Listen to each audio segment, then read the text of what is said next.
Hello, hello, everyone. Good afternoon. Bree Sedeno here, coming to you live. And today we are going to be talking about three things to do to have a higher income. So, that's what we're doing today. So, if this is your first time ever catching me live, please say hello in the comments. Even if you're watching the replay, let me know that you're new and you're watching the replay. If you're somebody who watches all the time, please say hello so that way I know that you're here. And as we get into this, if you it means the world to me when you share. So if you learn something, if you find something valuable, in the talk that we're having today, please feel free to share. All right, so let's get into this. Let's talk about three steps for higher income. So first, I want to talk about some of the things that happens for women that actually causes the 82 cents on the dollar, right? So I was looking at some statistics recently, and women, that's no surprise. A lot of women are actually earning less money than men. A lot of times for the same work, and so where we want to look at and start with this is there are some actual like social conditionings that happen for women that don't happen for men that will impede our ability to have like earning capacity. And so they really fall into a couple different desires, so or a couple different places. So one is desire, the other is value, and the last one that we will talk about today is going to be around asking. So I want you to think back, let's say 65 years in time, right? So let's just think about this. So I'm 37. My mom was born in the 1950s, right? So right after World War II, and her mom was born early 1900s. She was a small kid when the Great Depression happened, and so up until like the 1960s, women didn't have access to mortgages on their own. They, up until I forget the exact year, but women couldn't have bank accounts on their own. They had to have a husband or somebody, a man, to sign for their bank accounts. And you know, and then credit cards came out in the 80s, and men and women basically had similar access to those things.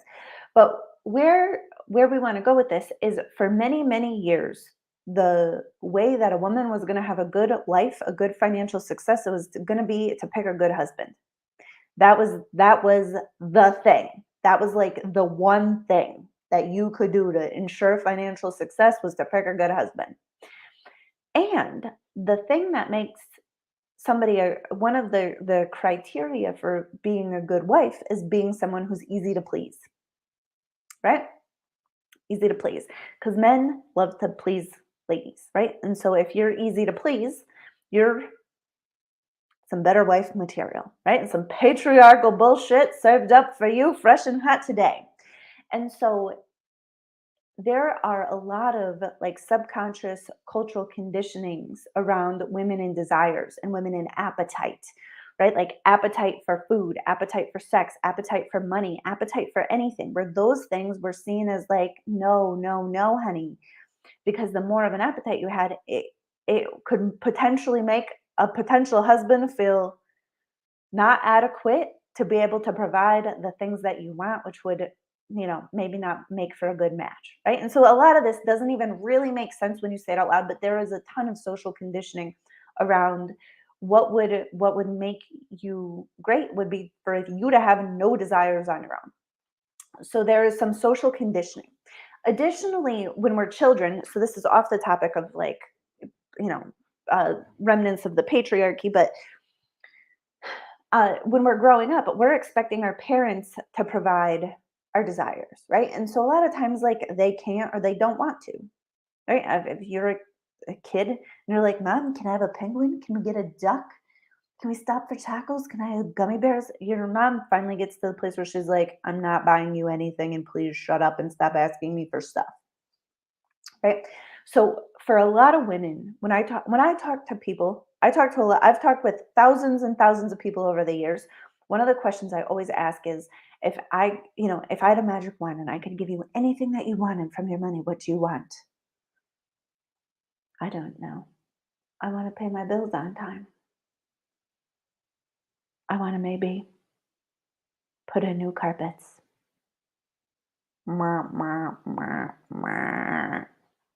So the thing about desire is that desire really helps on the income side because desire has a lot of life force in it and desire drives growth, right? If we think about going to the store to get something we really want, we're going to feel different about it than going to the store to buy something that we just need, right? Like you're out of Q-tips, go to the store, get Q-tips. It feels like, oh, I have to do that. It's something that, maybe I'll put off. I'll get it done eventually, right? But if we were going to go to the store to buy something we really, really wanted, your desire is going to take you there. So the reason that desire is so important for income is because there's a lot of life force in it. And so when we think about the money that we want to make and the life that we want to create, it takes desire to be able to do those things.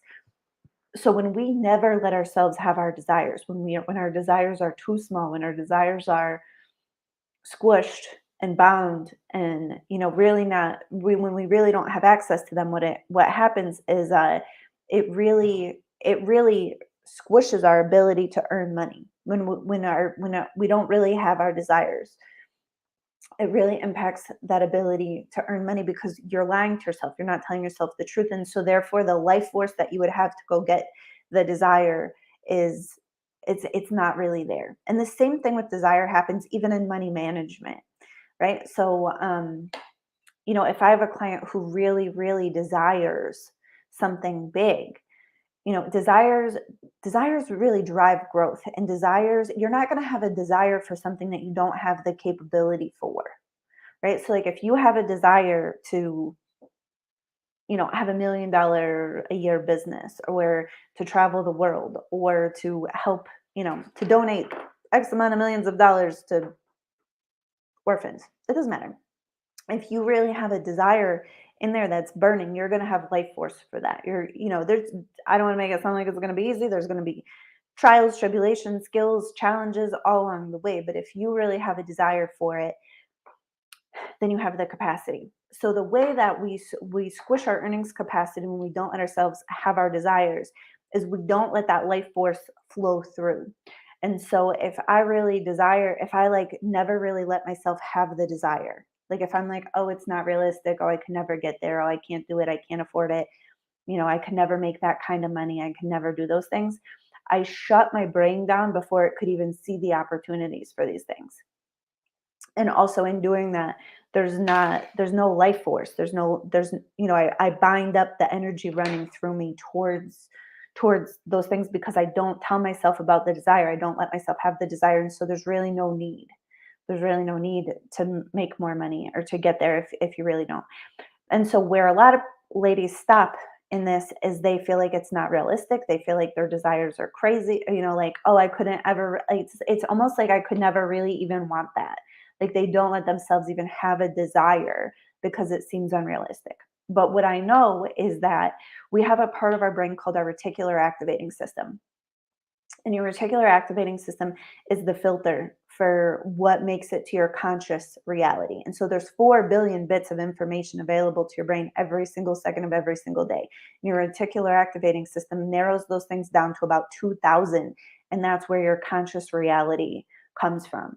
And so when we don't have the desires, or when we don't let ourselves have those desires, the reticular activating system doesn't look for the things that it would take to get those desires because programmed we haven't programmed that for that. Like it's just not the way that it's going. So if you want to make more money, the first thing that you really want to do is start to really get in touch with, like, what do I even really want this money for? Like, tell yourself the truth. What lifestyle do you actually want to be creating? Do you want a second house? Do you want to pay off your mortgage? Do you want to educate your children? Like, and you really want to let yourself self kind of get, like, feel into it. What does it actually feel like to have these things, to want these things? A lot of my clients want to travel, they want to update their houses, they want to give their kids head starts. Those are some of the common things. But when we don't let ourselves, like, actually have those desires, w- we don't grow into the person who can do those things. So the desire drives the growth, right? So most of the time people try to get the growth and then they'll set their desires, but it doesn't exactly work that way. So that's the first thing. The second thing that you want to do to have a higher income is to really start to see the value that you bring to the table in whatever you're doing for work, right? And at certain levels of financial independence, sometimes your work is, sometimes your money is completely disassociated from your time, from your effort. Most people are not there yet, especially the people who are listening to me are not there yet. So we want to be thinking about the value that we provide in our work, right? So most of the time when I talk to clients, the ways that undercharging happens is like I don't see the full value of the work that I do because it's easy for me. Or I don't charge for the full value of the work that I do because I can do it so quickly. Like, oh, it'll just take me a minute to do these things. It'll just be super quick. So the thing is that it's strength blindness. It's like, oh, I feel like sometimes even clients will say things like, I feel like an imposter. And really, these things are just, we're looking at the wrong side of the value equation. So we're looking at what we put in. We're not looking at what somebody receives. So if you want to be making top dollar in your business, or really even in an employer situation, and when in an employee situation, you really want to be looking at the value that somebody receives from your time, talent, service, expertise, right? And that's what you want to be really billing for. That's part of what you want to be looking at and seeing when you're deciding, when you're going in for your negotiations on a raise or when you're setting your prices. It's not how easy it is or how quickly you can do it or how, like, the difficulty in which the task is for you to do. It's what they get out of it, right? So let's just say, for example, like, when I'll tell you a story. When I was putting together the invisible system, I remember talking to a mentor of mine at the time, and I was like, I don't know even if I should I don't even think I should make a course for this. It's just addition, it's just subtraction. People could figure this out on their own. I figured it out on my own. And I was like feeling like, oh, like nobody's gonna buy this because they could all do it on their own. They don't need me to. And she was like, hold the phone, lady. It's easy for you. It's easy for you to do this because this is the way your mind works. It's easy for you to do this because you've been talking about this for the last, 5 years. It's easy for you to do it because you've practiced it. She said, it's not easy for the rest of us. She said, I would have needed this course a couple years ago when I was in this and this and this spot. She's like, it's easy for you because it's your strength. And I was like, oh, well, now that you say it like that. And but I almost didn't put the whole course into the world because I thought it was so easy. Because I wasn't valuing, like, I was like, oh, I was valuing for what I would put in, not for what somebody else would get out of it. The invisible system, that course has helped thousands. We've sold it thousands of times. Thousands of people. We have literally hundreds and hundreds of messages of people who've saved money for the first time ever, people who've done something with their money for the first time ever because of that course.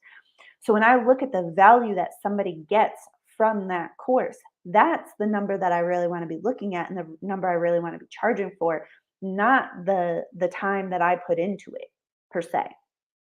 Although they you need to be aware of both sides. So when you want to raise your income, you want to be looking at the layers of value that somebody gets from your time, talent, and expertise, right? And whether or not it's your employer, your client, your customer, whatever, that's the number that you want to be charging for. And sometimes what ends up happening is, like, let's just say the invisible system course, for example. I put it, if I was teaching that to you one on one, it'd be thousands of dollars for my time. And I'm able to sell it thousands of times for a couple $100, or I don't even, I think it might even be less than that right now.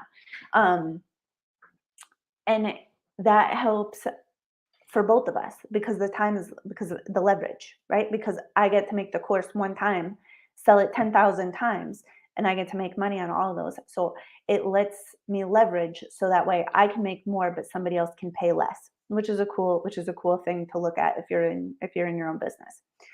The third thing that we want to do when we want to make more money is learn how to ask for the things that we want. And I will tell you again, for social conditioning reasons, this is very uncomfortable for many, many women. Many of my clients, many of the women that I've talked to have had a lot of discomfort around asking for something.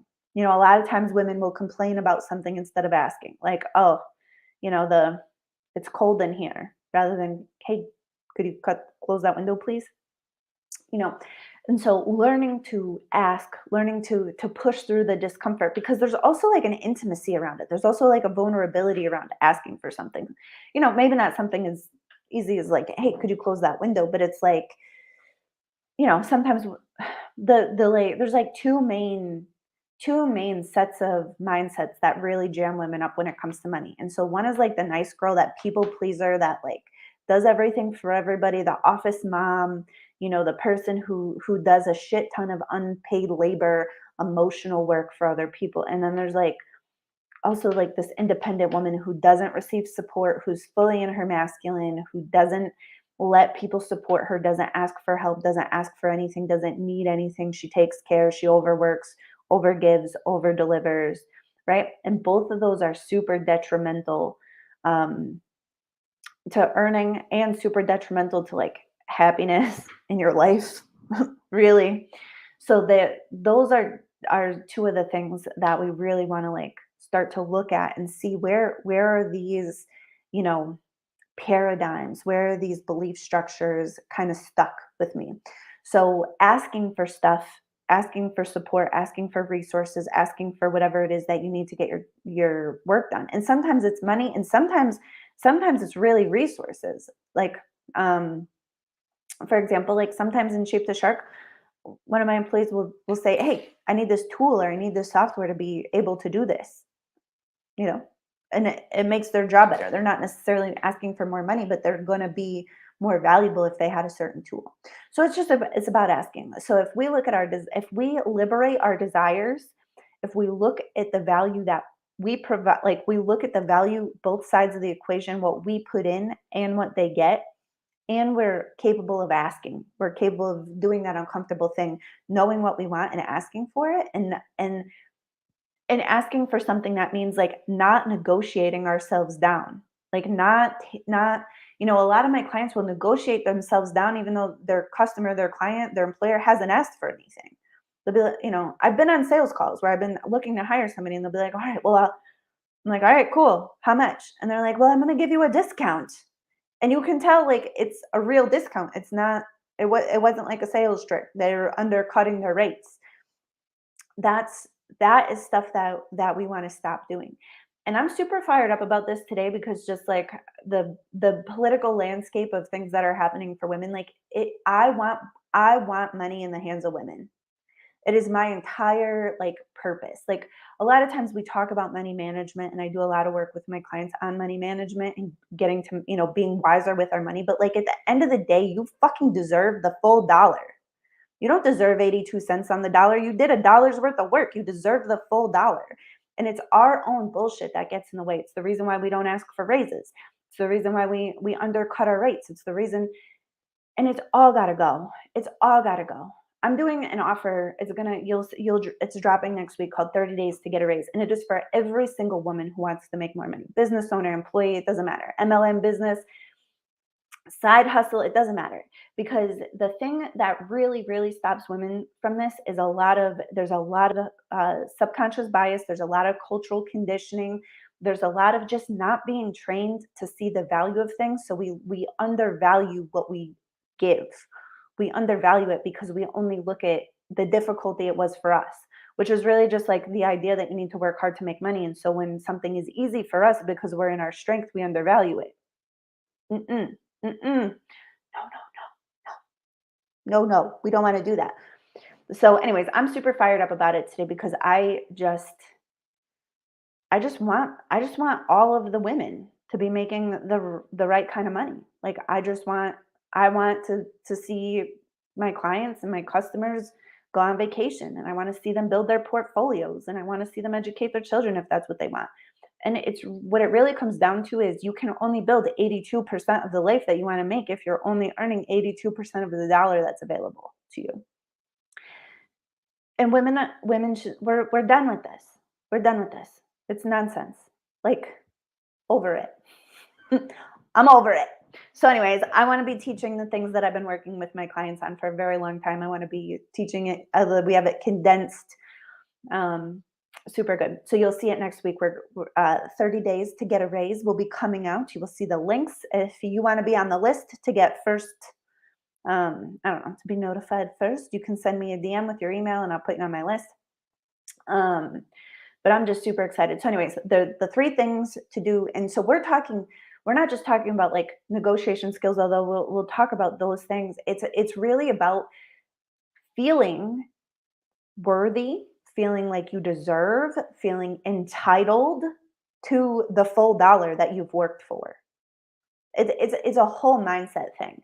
It's a whole mindset thing, and money is a form of power, and then that form of power lends itself to being able to be more powerful in the other areas, like, in your health, right? Like, if you have more money, you can hire the personal trainer, you can get the supplements, you can do those sort of things.